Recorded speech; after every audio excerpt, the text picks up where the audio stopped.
How do you think Clark is handling this? I think she's handling great.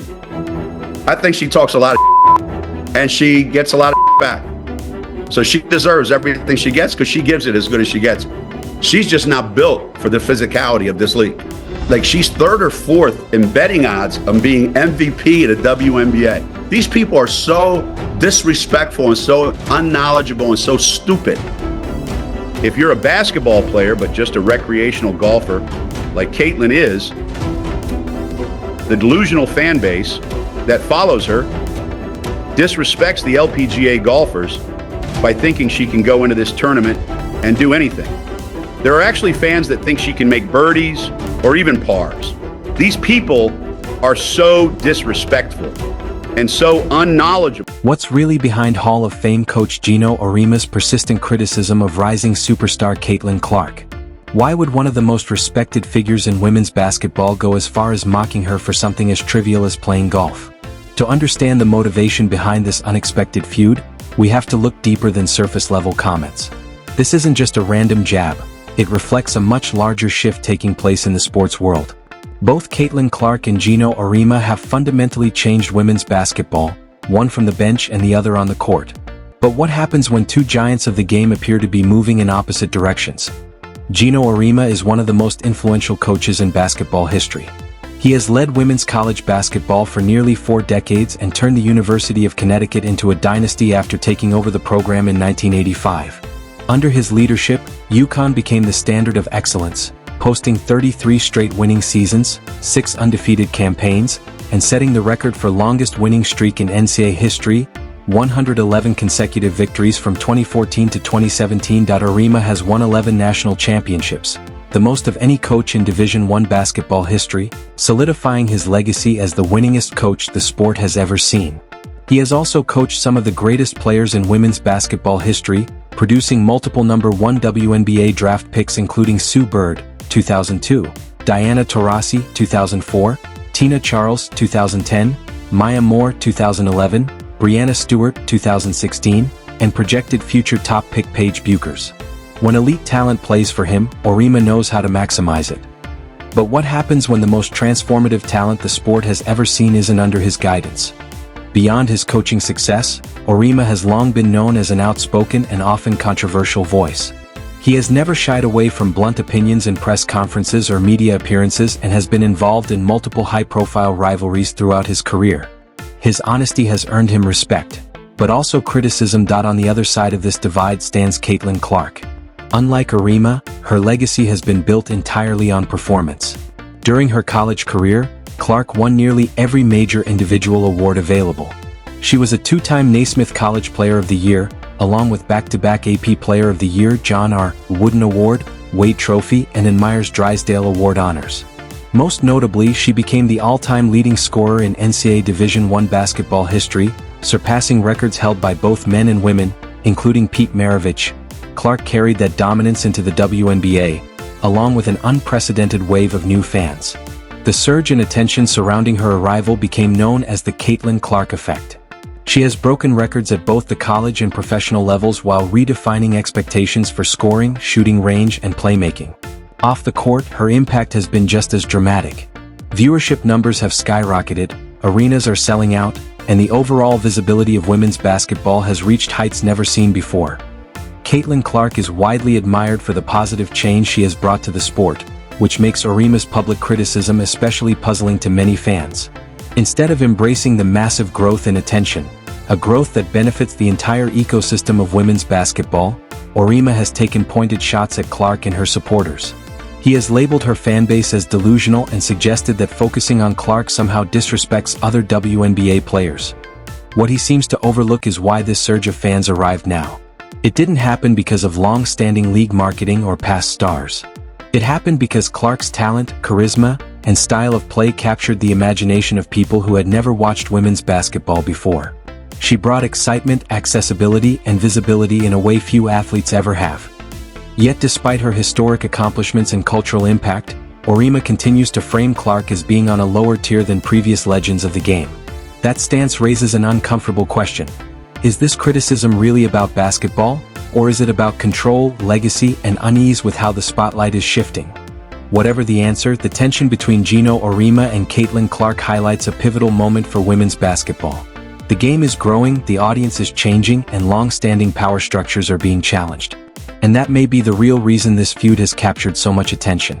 If you're a college player and you're a great college player like Caitlin was, the delusional fan base that follows her disrespected the WNBA players by saying she's going to go in that league and tear it apart. There were actually odds on she's third or fourth in betting odds on being MVP of the WNBA. These people are so disrespectful and so unknowledgeable and so stupid that it gives women's basketball a bad name. Okay, so the kid was set up for failure right from the beginning. So if you're a WNBA player, and believe me, I've coached the best, and I've pissed them off a lot, and they let me know about it, but they were tremendously disrespected, and none of them are going to say it. His bias becomes more apparent in this quote. Auriemma consistently favors past WNBA stars, many of whom he personally coached, which naturally creates a conflict between protecting his legacy as a legendary coach and acknowledging Caitlin Clark's rise as the greatest WNBA prospect to ever leave college. Clark's emergence challenges the hierarchy Auriemma helped build, and that tension shows in his commentary. Auriemma has openly supported Diana Taurasi's stance that Caitlin Clark is in for a rude awakening in the WNBA. That position carries extra weight given their history. Auriemma coached Taurasi at the University of Connecticut before she entered the league as the #1 overall pick in 2004 and went on to become one of the most iconic players in WNBA history. Their shared perspective isn't surprising, but it is revealing. Both Auriemma and Taurasi have publicly questioned whether Clark can handle the physicality and demands of the WNBA. Neither fully embraced the idea of her excellence as she entered the league, despite her unprecedented college resume. Their skepticism stands in sharp contrast to the impact Clark has already had, and it raises questions about whether their assessments are rooted in objective analysis or loyalty to the players and legacy they helped create. This kid's coming into the league, and Diana said it best. This kid's in for a rude awakening. And they all jumped over her, but they didn't read the whole thing that she said. But nobody's printing. Diana Taurasi was right. This kid's on the wrong team. She's got the wrong skill set to handle the physicality of that league, and she's a rookie. That take hasn't aged well at all. Caitlin Clark has thrived in the WNBA despite the increased physicality defenders have thrown at her across the league. Even after being proven wrong, Coach Geno Auriemma continues to repeat his dismissive views about Clark and her supporters. He hasn't limited those remarks to basketball settings either, going as far as using a casual golf outing as an opportunity to take shots at new WNBA fans, labeling them misguided. They actually had odds that, she was like third or fourth in the betting odds to be MVP of the WNBA. That's such a slap in the face to every WNBA player. It's unbelievable, right? It comes from a place where people want it so bad, but it's misguided, and certainly she's not, I don't think, driving it. She's not out there campaigning for it. If he continues these golf course rants, you'd think Caitlin Clark hasn't had an outstanding rookie season at all. He speaks about her as if she's just another average WNBA player, downplaying the impact she's already made. He then shifts his criticism to Clark's entire team for standing up for her amid the excessive physicality she's faced across the league.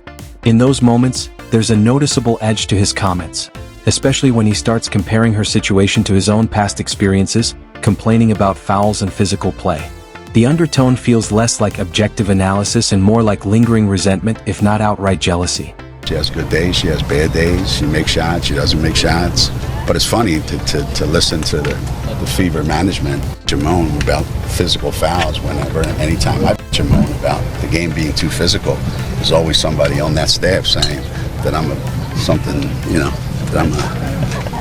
so what goes around comes around, doesn't it?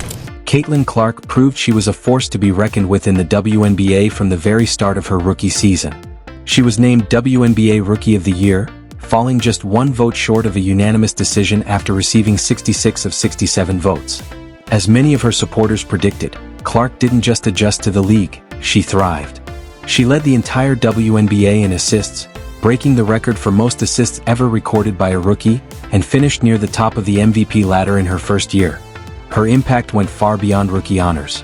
Clark earned a spot on the All-WNBA first team, not merely the All-Rookie team, an achievement that speaks volumes about her league-wide influence. She also dominated fan engagement, receiving 7,735 All-Star votes, the most of any player in her rookie season. To put that into perspective, The highest vote total from the previous season belonged to Aya Wilson, who received just 9,596 votes. Clark's arrival completely reshaped the scale of fan participation. On the court, she shattered multiple rookie records in both scoring and playmaking, silencing many of her early doubters. And yet, her response to criticism has remained consistent throughout her career. She lets her game do the talking. Clark has largely ignored the negativity aimed her way, choosing not to engage publicly, even as coach Geno Auriemma continued to make dismissive remarks about her. Ultimately, her success has forced even her harshest critics to adjust their tone. While Auriemma has occasionally offered praise, it has often come with a backhanded edge. Still, Clark hasn't needed validation from anyone. Her performance in the WNBA has already spoken louder than any criticism ever could.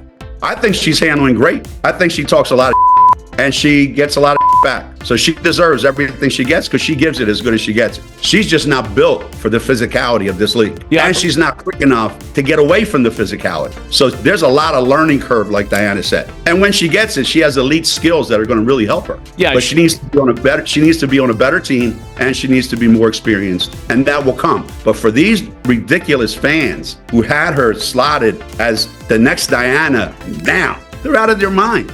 Geno Auriemma has, at times, acknowledged the obvious, that Caitlin Clark possesses elite skills and that those skills are translating at the WNBA level. But even when he admits this, it's usually framed as a setup to say she still isn't good enough. There's almost a comical contradiction in his criticism. He claims Clark lacks the quickness or skill required for the league, while simultaneously admitting that she's handled the WNBA's physicality and pressure remarkably well. The irony deepens when Auriemma suggests that the physical play directed at Clark will eventually overwhelm her, yet also states that she deserves the extra aggression she's receiving. Those two positions don't align. Either she's struggling under the weight of the league, or she's managing it successfully. His attempt to hold both views at once says more about his perspective than it does about Clark's performance. Auriemma has also argued that Clark's transition to the WNBA would mirror Diana Taurasi's early adjustment period. That comparison feels especially unfair given that Clark hasn't missed a step. Despite this, he criticizes fans for comparing Clark to Taurasi at all, calling them ridiculous, even though Clark has arguably surpassed Taurasi as a prospect based purely on rookie-year impact and attention. Dismissing that comparison as irrational reveals less about the fans and more about Auriemma's mindset. At its core, this pattern exposes a key aspect of Auriemma's criticism. He appears to view Caitlin Clark as a direct challenge to his basketball legacy. Diana Taurasi is one of the crown jewels of his coaching career, an all-time great he helped mold at UConn, and he has long defended her status as the superior prospect in women's basketball history. Clark's rapid rise threatens that hierarchy. It increasingly feels as though Auriemma fears Clark overtaking the stars he developed during his era. And while that era deserves its respect, the landscape of women's basketball is clearly shifting. Clark is helping usher in a new phase of the sport, one defined by unprecedented visibility, fan engagement, and growth. As that momentum builds, Auriemma often seems to redirect praise away from Clark and back toward players from his past, particularly those he coached. In doing so, his criticism begins to look less like objective analysis and more like resistance to change. And the more Clark continues to excel, the harder it becomes to separate that resistance from personal bias. You've been in the game for a long time. Have you seen anything like Caitlin Clark? She hasn't done what you did. So yeah, I've seen it before. I saw you do it. I saw you take two freshmen and two other kids that had never started a game before in their lives and win a national championship. Not single-handedly, but do the kind of heroic things that Caitlin is doing. And her game is the evolving nature of the game, where kids are like, they're fearless. They don't think about what's it going to look like if I miss this shot or if I take this. Coach Auriemma continues to argue that the Caitlin Clark phenomenon isn't anything new in women's basketball. While most observers can clearly see that Clark is sparking a new wave in the sport, Auriemma seems firmly rooted in the early 2000s, clinging to the Diana Taurasi-led UConn era as the gold standard. He often references the evolution of women's basketball to suggest that the past was superior, using history to justify his skepticism of the present. In the way he talks about today's game, it almost sounds like he views Clark as a symbol of regression rather than progress, as if her style represents a step backward, where players take unnecessary risks and make poor decisions on the court. That framing ignores how much the game has grown, diversified, and expanded its reach. Instead of recognizing Clark as a driving force behind a modern evolution, Auriemma presents the current era as a decline from what once was, revealing just how disconnected his perspective has become from where women's basketball is headed. This kid, she's fearless. She just plays. She just is like a little kid in a driveway playing with her friends. So yeah, she's unique in that way. But in terms of what she's doing, people have short memories. Yeah, I've seen it before. I was there on the sideline. I saw you do it. On the surface, Coach Auriemma appears to compliment Caitlin Clark by calling her fearless. But the rest of his language provides important context for what he's really signaling. He goes on to compare her style of play to that of a little kid shooting in a driveway, framing her game as something instinctive, raw, and almost juvenile. While it may sound harmless at first, that comparison subtly strips away the professionalism and refinement Clark has spent years developing. That characterization is deeply dismissive. Clark wouldn't be dismantling defensive schemes night after night if her approach were reckless or immature.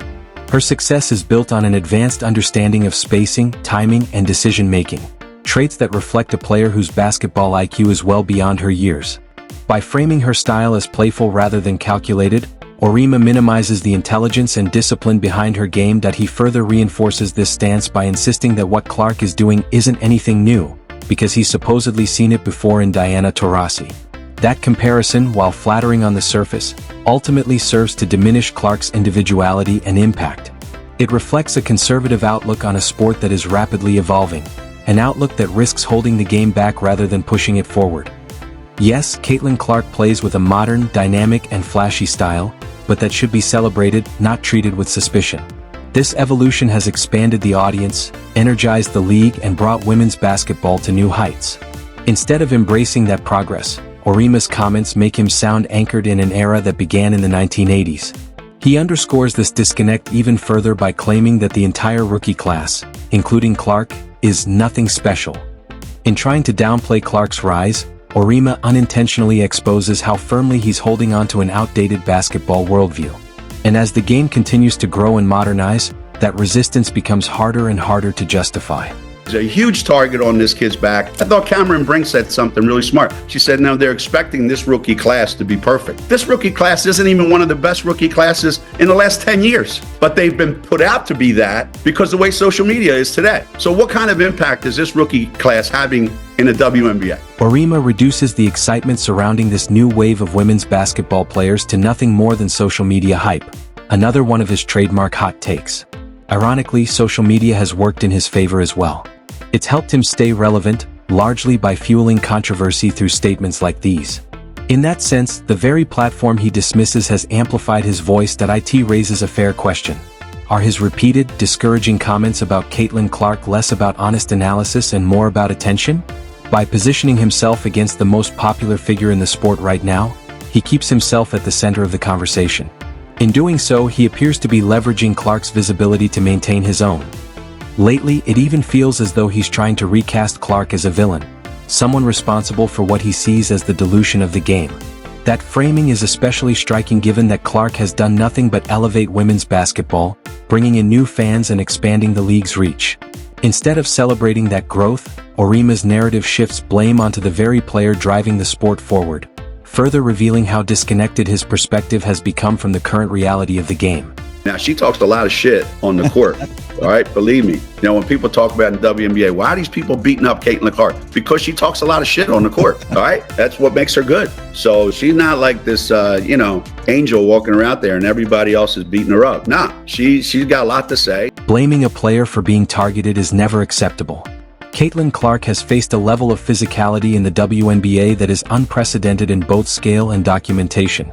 And Coach Geno Auriemma sounds not only dismissive of that reality, but at times supportive of it.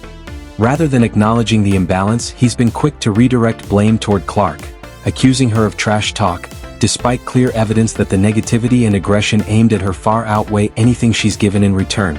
The contrast between the two is telling. Throughout his long career, Auriemma has often thrived amid controversy and sharp rhetoric. Clark, on the other hand, has responded to criticism the same way she always has, by elevating her game. Like many forms of opposition she's faced before, this criticism has become fuel rather than a distraction. History shows that no truly transcendent star reshapes a league without attracting vocal critics. The difference between those who last and those who fade lies in how they respond. Clark's refusal to engage with the noise is one of the strongest indicators that she's built for a great professional career. She doesn't feed negativity, doesn't escalate conflict, and doesn't personalize attacks. That level of composure is something only the greatest athletes consistently display. Meanwhile, this one-sided conflict has begun to reflect poorly on Auriemma. Long respected as a pillar of women's basketball, he now risks damaging that legacy by doubling down on commentary that many fans find disappointing. To some, he no longer sounds like a confident elder statesman of the game, but rather someone coming across as petty, insecure, or resistant to change. His remarks increasingly feel disconnected from where women's basketball is headed. Clark's style of play represents a new era, one built on creativity, range, pace, and fan engagement. Rejecting that evolution in favor of nostalgia for decades-old systems doesn't protect the sport. It limits it. If Auriemma's conservative vision had dictated the game's direction, the WNBA wouldn't be experiencing the growth, visibility, and cultural relevance it enjoys today. This tension goes far beyond two individuals. It reflects a broader crossroads within women's basketball, the challenge of honoring tradition while embracing progress. And from everything we're seeing, the future is already here. Caitlin Clark has become the face of that future, and many fans have welcomed it because it has undeniably elevated the sport. Resisting that shift doesn't preserve greatness, it delays it. And if critics like Auriemma had their way, the game would risk missing out on the transformative momentum that's inspiring an entirely new generation of women's basketball fans.